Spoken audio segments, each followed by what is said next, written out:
all things ye are too superstitious. For as I passed by, ye beheld your devotions.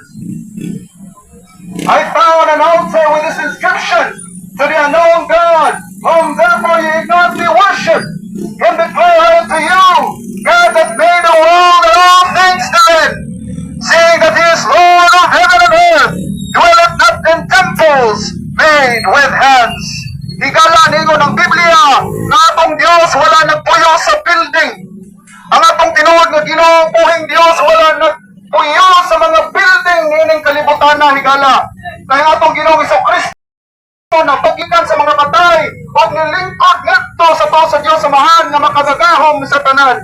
Si Kristo Jesus namatay tungod sa atong mga sala o siya gilubong o siya katulog kaadlaw na banhaw sumala sa mga kasulatan. Higala, nagsingabot na ang ibang buhat sa mga tao o makalilisang ang ibang buhat sa tanang tao dito sa kalibutan.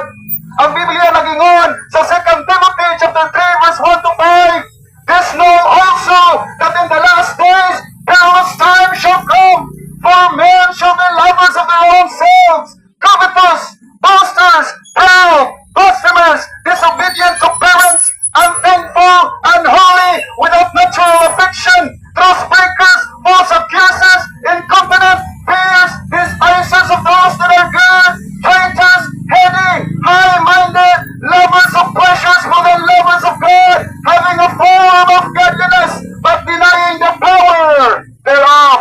Higala ningon ng Biblia na namnabot na makililisang ang magitang buhat sa mga tao niining ulahing mga adlaw.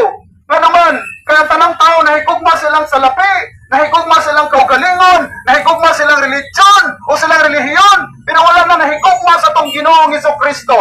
Higala, kitang tanan na